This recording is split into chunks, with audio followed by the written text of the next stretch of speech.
It's been said before that civilization is 9 meals away from anarchy. Nothing brings out the primal beast more than the deprivation of our basic human needs.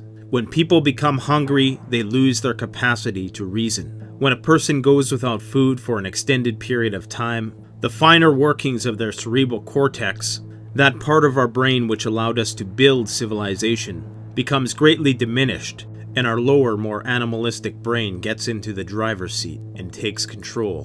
When people are deprived of food, ethics and morality goes out the window. And unlike many impoverished and underdeveloped countries, in the Western world the standard for nutrient consumption is very high. This will only deepen the sense of entitlement to a good meal when times get tough. Once faced with this foreign sense of hunger that many in our society have never experienced, many people will go into panic mode. When it came down to one family's survival over another, the true selfish nature of human beings will manifest.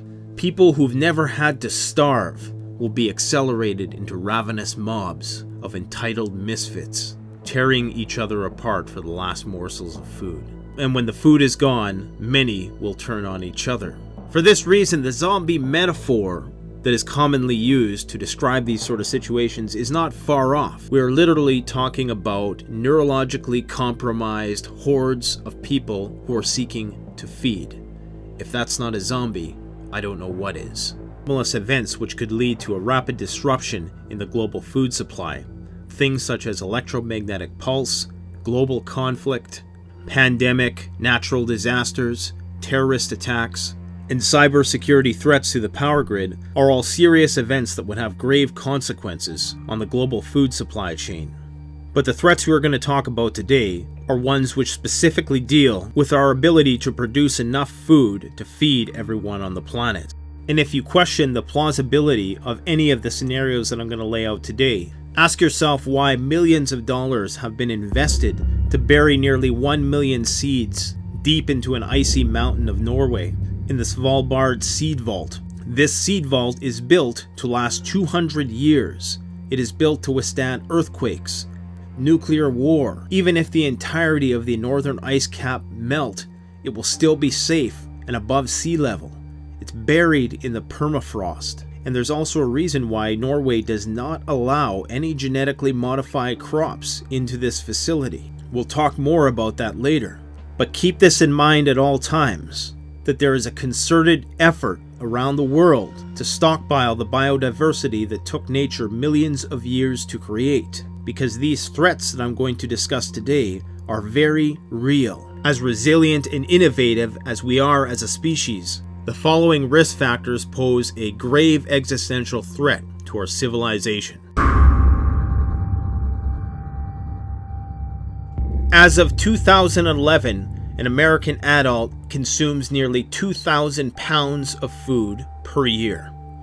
If every human being in the world ate like this, we would have run out of fresh water nearly 15 years ago. We would also run out of land. In order to feed the rest of the world to the current USDA dietary standard, an additional gigahectare of arable land would be required. That's the equivalent of the size of Canada, which is the second largest country in the world. As developing countries continue to develop, so do their appetites. And these increasingly high-calorie diets are putting more and more stress on the agricultural system. Nearly 1 billion people in developing countries spend 80 to 90% of their income just for food. By contrast, in Western society, we only spend 10%. But that can all change really fast as food prices are projected to continue to rise. Disposable incomes dwindle and people take to the streets and protest. And the intensity of these protests is only going to escalate. We've seen it happen in the Arab Spring. Food prices went through the roof and people revolted. The only question is, who's next? Eventually, people will be compelled to take action.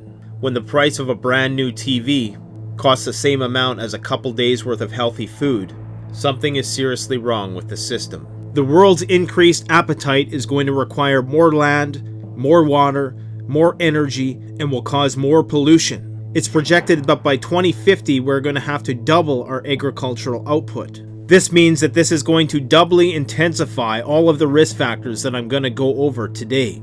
Even right now, the human race's management of its food supply is unsustainable. Now double that and see what happens. There is no other way for this to end but in disaster. Consider that for the better part of human civilization, less than 5% of people lived in urban areas. At a rapid pace throughout the last 100 years, 54% of the world now lives in an urbanized environment, many in heavily polluted, toxic megalopolises. And this number is expected to grow to 68% by 2050. That's nearly 1 billion more people living in these congested conglomerations in a span of 30 years. What this means is that people are going to be increasingly removed from their ability to grow their own foods. The horticultural skills which got humanity through the ages will be all but lost, as the overwhelming majority of people who were reared in an urban environment couldn't forage, hunt, or grow food if their lives depended on it. This increased urbanization has led to something called the just-in-time delivery system. Prior to all the various revolutions of transport, be they by sea or rail, semi-trailer or air cargo,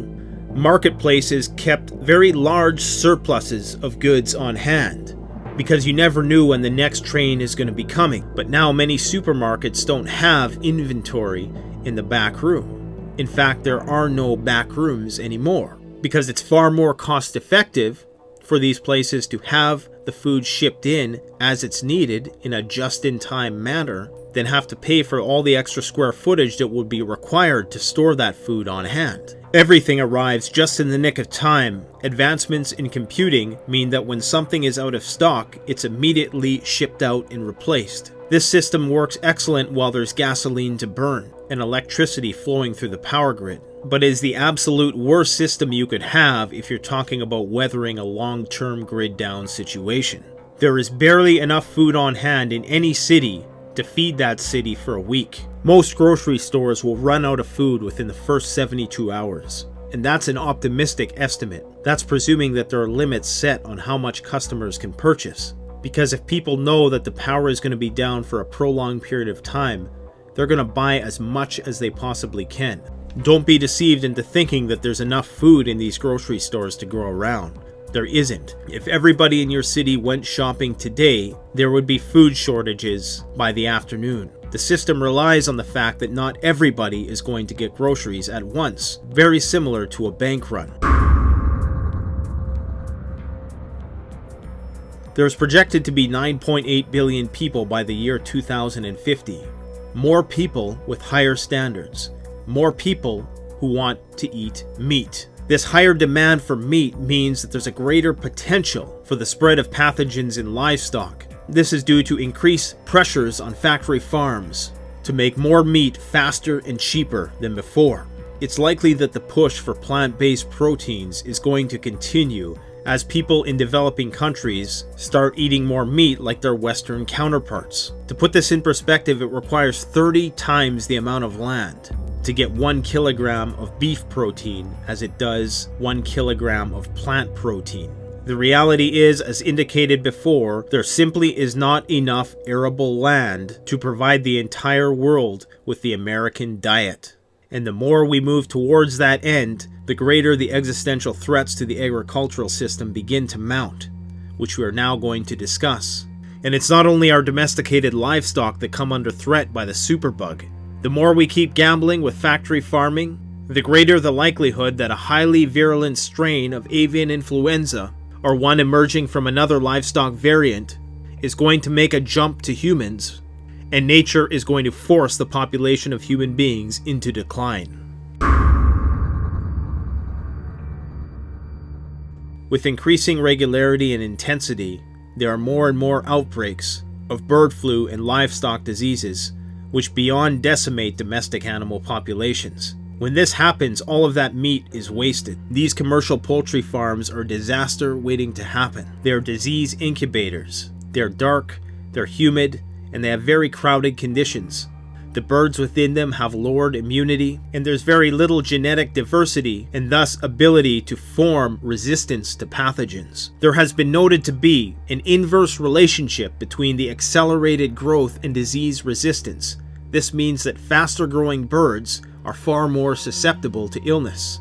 Because we can now grow a chicken twice as fast as we could 50 years ago, all the more vulnerable we've become to these super pathogenic threats. The factory farming system is a ticking time bomb, and the real problem is that it's only accelerating. All of the things that I just mentioned are being practiced with greater frequency and intensity year over year. Although in the last couple years avian influenza has been relatively quiet, it was only in 2015 that the US Department of Agriculture had to declare a state of emergency due to an outbreak that required the culling of 50 million birds across several states. This impact was felt worldwide as many other countries struggled with the same problem. Much of this can be blamed on the current economic system, which sees an industry that's driven by greed, one in which many farmers become victims and are indebted to banks and corporations to continue making ends meet, while haphazardly propagating this system in which most scientists agree creates the conditions as such that it's only a matter of time before another plague is amongst us.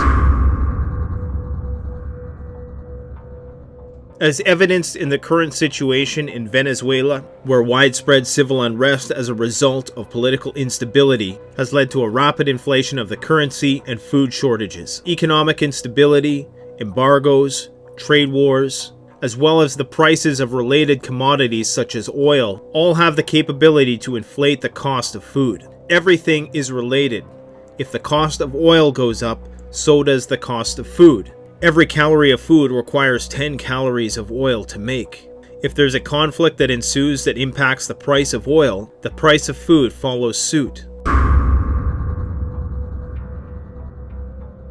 The move towards a just-in-time delivery system means that more and more energy is required to produce less and less. This seems counterintuitive, because one would think that as the system becomes more efficient, we should be able to grow and distribute food at lower cost and lower energy expenditure. Unfortunately, this is not the case. Back in the 1940s, we were able to produce 2.3 calories worth of energy with the investment of only 1 calorie. Now it takes nearly 10 calories of oil to produce only 1 calorie of food. It used to be that we had a net 1.3 caloric gain, so why then is the food distribution system 2,000 times more inefficient than it was 70 years ago? Back in the 1940s, for every barrel of oil that we invested into oil extraction, we were able to harvest 100 barrels of oil. Today, it requires 10 barrels of oil to harvest that same 100 barrels of oil. This is a decline of nearly 1,000% in mining efficiency. As the cost of oil has increased, this of course has ramifications for the cost of food and how much energy it takes to produce and distribute. As we become more and more urbanized and we become ever more reliant on the harder to reach reserves of oil, this problem is only going to escalate. And while there have been some minor advancements and innovations by way of renewable energy based agriculture, they always come up short and are still locked into the same paradigm, which relies heavily on pesticides, fertilizers, herbicides, and is extremely wasteful at every stage between the farm and the plate.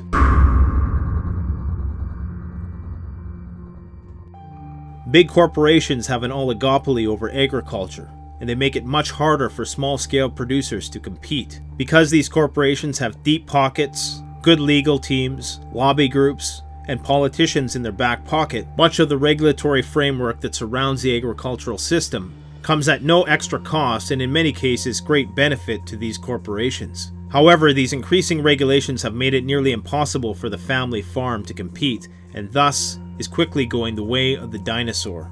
There's so much regulation that even if a person did want to grow their own food, it becomes increasingly more difficult to do with the government hovering overhead. One of the main pillars of the Green Revolution that transformed agriculture in the 1950s and 60s was the widespread use of pesticides in order to suppress insect populations which would otherwise decimate crops. Since then, pesticide use has become the norm and it's only increased year over year. In spite of a relatively recent movement which seeks to curtail the use of pesticides, pesticide use is still up 29% since the year 2000. A time when it was already being used in haphazard amounts. The problem with pesticides are multifold. Not only do they have the negative impact of killing a lot of the other insects which are not intended to be killed, like the bees and other pollinators that our crops rely on, but it's said that nearly 98% of all the pesticides sprayed reach a destination other than their target species. As such, water runoff can carry these pesticides into grazing areas for livestock, and probably more importantly, human settlements. This also leads to a problem called bioamplification.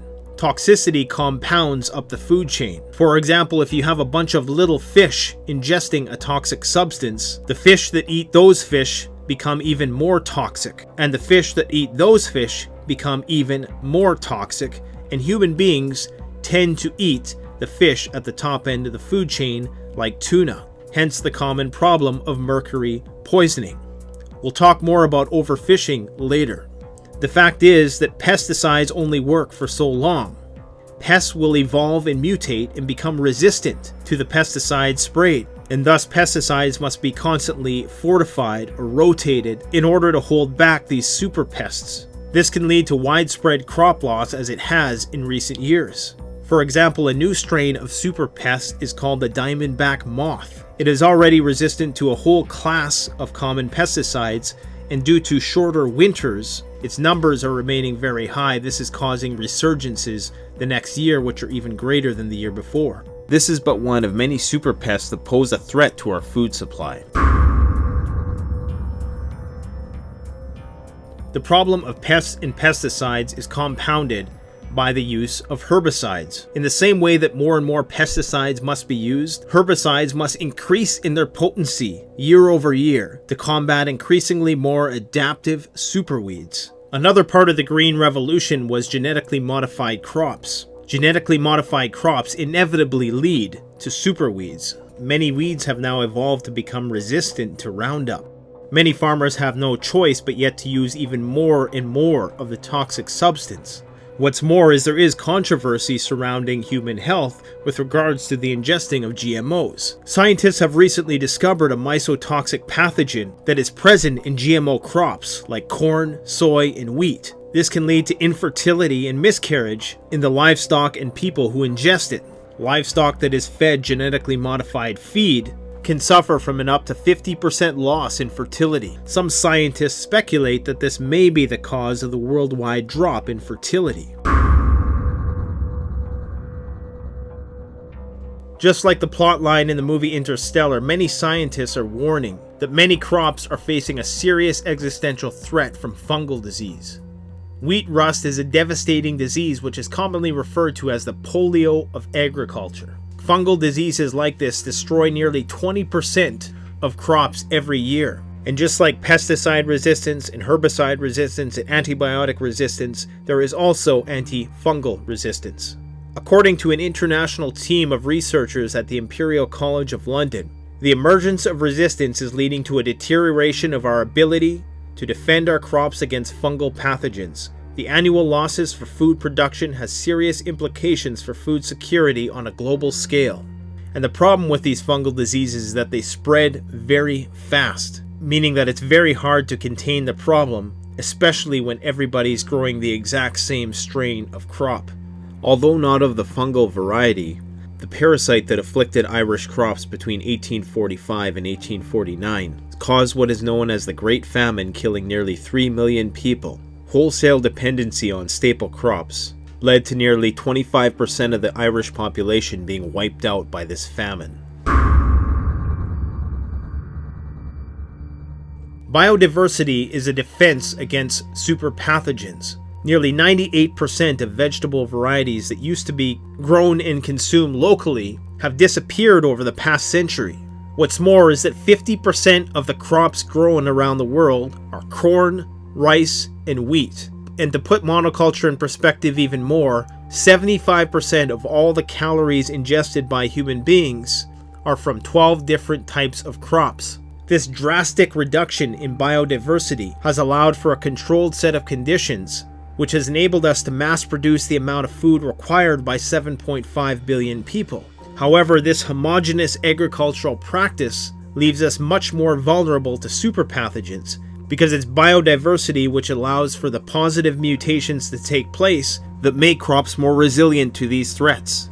The saying, "the bigger they are, the harder they fall," could not be a more fitting statement for modern agriculture. When there is no genetic variation in a crop, it becomes a prime breeding ground for pathogens, which will spread through it like wildfire. While calories in diets have been increasing across the board the world over throughout the 20th century, there has been shown to be an inverse relationship with the amount of nutrients in that food. Basically, more calories but less nutrients. Food must now be fortified with vitamins and minerals in order to meet nutritional guidelines. Presently, it is thought that over 2 billion people in the world are nutrient deficient in some way, shape, or form. The reasons for these nutrient deficiencies are multifold. One of these reasons is that food crops have been grown to be bigger and bigger in size, and they also grow much more rapidly. Unfortunately, their ability to manufacture and uptake nutrients from the soil doesn't keep pace with their rapid growth. So that gigantic strawberry that you bought from the grocery store today is not nutritionally equivalent in weight to its progenitor. The food that big agriculture creates is all breadth and no depth. Whether it's calcium, magnesium, zinc, vitamin B6, vitamin C, and vitamin E have been shown to be diminished in certain fruits and vegetables up to 30%. However, there's some extreme outliers. For instance, in the case of oranges, one study concluded that you would have to eat 8 oranges to derive the same amount of vitamin A as your grandparents did from 1. It has also been found that higher atmospheric levels of CO2 have resulted in less nutritious crop yields, with concentrations of protein, iron, and zinc being nearly 17% lower when crops are grown in environments with CO2 concentrations of 550 parts per million versus crops grown under atmospheric conditions in which CO2 levels are at 400 parts per million. In addition, because of soil depletion and erosion and the very thin layer of topsoil that remains, the depletion of nutrients in these soils has been passed on to the fruits and vegetables that we consume. Essentially, what it amounts to is that we are producing more and more food, but we are not producing more and more nutrients. The 10 hottest years on record have happened within the last 20 years. Ocean temperatures as well as ground level temperatures have increased significantly over the past 150 years. And when winters don't get cold enough and are more short-lived, they don't kill off the pests, which can wreak havoc on crops in the summertime. If it's not heat and drought and topsoil erosion, it's flooding and extreme temperature fluctuations, polar vortices, and heat domes. According to a 2011 National Academy of Sciences report, for every degree Celsius that global temperature rises, there'll be a 15% reduction in crop production. Considering that the Trump administration acknowledges a potential 7-degree rise in global average temperature this century, do the math. The prognosis is bad. A common misconception is that because plants like CO2, that there's going to be increased crop yields. Unfortunately, the wild weather fluctuations caused by increased warming lead to the aforementioned climate anomalies, which put significant stress on crops and cancel out any gains made from increased CO2 in the atmosphere. In addition, as previously stated, plants who are grown in a higher CO2 environment are also more nutrient deficient. As evidenced this year with the proverbial polar vortex, the jet stream has the ability to greatly alter weather patterns and thus significantly impact crop production. Europe seen one of its worst droughts in 2018, California is running out of water, and the grain belt of the United States is bleeding the non-replenishable aquifers dry. Meteorologists have forecasted that the next 5 years are projected to be the hottest on record. Since the last ice age, the glaciers have been in retreat. The retreat of these glaciers since the year 1850 has a profound effect on the availability of fresh water for irrigation. The natural cyclical occurrence of retreating glaciers means less water for the vital waterways on which farms around the world rely. The speed at which the glaciers are melting is only accelerated by anthropogenic global warming. A prime example of this situation is the Colorado River. Many cities which rely on it for sustenance are already making contingency plans for when it inevitably dries up. Aquifers around the world are being depleted and contaminated by mining practices. 10% of the crops that are grown around the world are irrigated by groundwater, which is non-renewable. Aquifers are being drained faster than they are refilling. For example, the Ogalla Aquifer, which is one of the largest in the world, is what supplies irrigation to the better part of the US grain belt. This is one of the largest wheat-producing regions of the world, supplying food for much of the United States and 15% which is exported throughout the world. This single aquifer supplies 30% of all the groundwater in the United States. When this water eventually runs out, one of the largest wheat-producing regions in the world is not going to be able to produce food. 16% of all the animal protein consumed by human beings comes from the ocean. Nearly 90 million tons of fish is harvested from the oceans every year. For comparison, fish farming is one of the fastest growing industries. With 8% year-over-year growth, nearly 80 million tons of fish is harvested in this way. Monoculture rules still apply to overfishing, a reduction in biodiversity in the oceans due to a 39% drop in aquatic species over the last 40 years. This is all exacerbated by rising ocean temperatures, which have contributed to innumerable amounts of fish kills around the world. In addition to this, there has been a higher demand for the pescatarian lifestyle, translating into 17% of the fish stocks worldwide being overexploited and unsustainable, 52% being fully exploited and unsustainable, and 7% are already depleted. Approximately 90% of all large predatory fish stocks are already gone. Overfishing has disproportionately targeted fish who are at the top of the food chain, and as explained before, through a process called bioamplification of toxins, are the most toxic of them all. Of the Earth's 57 million square miles, approximately 12 million miles of that is arable land.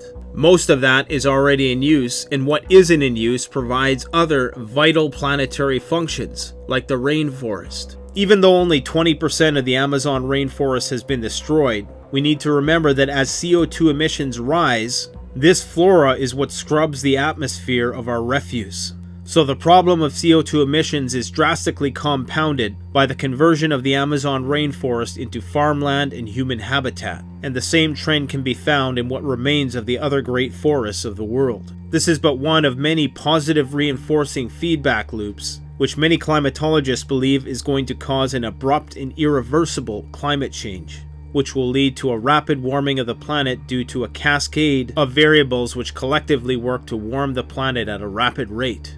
So just because there are very large areas of sub-Saharan Africa and South America which have not been developed, doesn't mean that converting this land into vegetable, fruit, and grain crops is going to be sustainable. Between 1947 and 2005, the number of honeybees in the United States declined over 40%. The crisis only continues to escalate. It is projected that if colony collapse disorder continues on this trajectory, there will be no bees in existence in the United States of America by 2035. If there are no bees left, there are no pollinators. If there are no pollinators, we don't eat. Unfortunately, big agriculture has now locked itself into a system where it relies on pesticides in order to grow food. This is going to continue to destroy one of the primary pollinating species that we rely on for our food. So the gist of this whole talk is, there's more people who have bigger and bigger appetites, and our capability to meet those needs grows smaller and smaller by the day as the environment deteriorates and the energy we require to do it becomes more and more. Many people will be bothered by the fact that within this video I did not focus a lot on solutions. But my personal belief is that there is only one real solution, and that solution is to grow your own food. Something which is going to be at the top of my priority list for 2019. Please show your support by liking, commenting, and sharing this video on other social media platforms. Everything that I said in this video can be fact-checked, and sharing this video with other people may just inspire them to initiate their own horticultural lifestyle. Thanks for